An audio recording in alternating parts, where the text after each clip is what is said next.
గాంధీజీ లక్ష విగ్రహాల కార్యక్రమం ప్రజల మద్దతుతో ఒక సామూహిక ఉద్యమంగా రూపుదిద్దుకుంటుందని గాంధీ గ్లోబల్ సంస్థల చైర్మన్ డాక్టర్ గుండా రాజేందర్ రెడ్డి తెలిపారు. రంగారెడ్డి జిల్లా హయత్నగర్ పరిధి కుంట్లూరులోని గాంధీజీ బీఈడీ కళాశాలలో గాంధీజీ లక్ష విగ్రహాల సేకరణ పేరిట విగ్రహాలతో ఏర్పాటు చేసిన అక్షరాలను ఆవిష్కరించారు.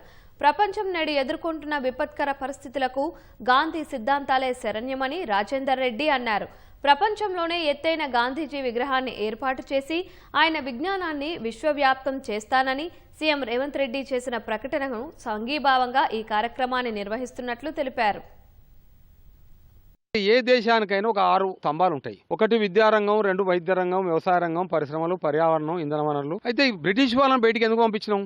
ఈ రంగాలు నిర్వీర్యమైపోతున్నాయని పంపించినాం. 70 ఏళ్ల సంగతి అదే బ్రిటిష్ వాళ్ళ సిలబస్ నడుస్తుంది. గాంధీ చెప్పిండు అన్నాడు, స్వదేశీ స్వాలంబన్ స్వాభిమాన్. కాబట్టి మనం అందరం మళ్ళీ గాంధీ విగ్రహం పట్టుకొని మన దేశీయ ఆవులను పెంచుకోవాలి, మన దేశీయ విత్తనాలను కాపాడుకోవాలి. మన విద్యార్థులు 10వ తరగతి వరకు 10 రకాల నైపుణ్యాలు రావాలి. ప్రకృతి వ్యవసాయం ఉండాలి, వైద్యం, ప్రకృతి చికిత్స అని ₹1 లేకుండా ఆయన చెప్పిండు. ఇవన్నీ అమలు రావాలని గాంధీని చూపించాలి. గాంధీ విగ్రహం చూడంగానే మనకు అది రావాలి. మనం ఏ గ్రామంలో ఆ గ్రామంలో గ్రామ స్వరాజ్యాన్ని తయారు చేసుకోవాలి.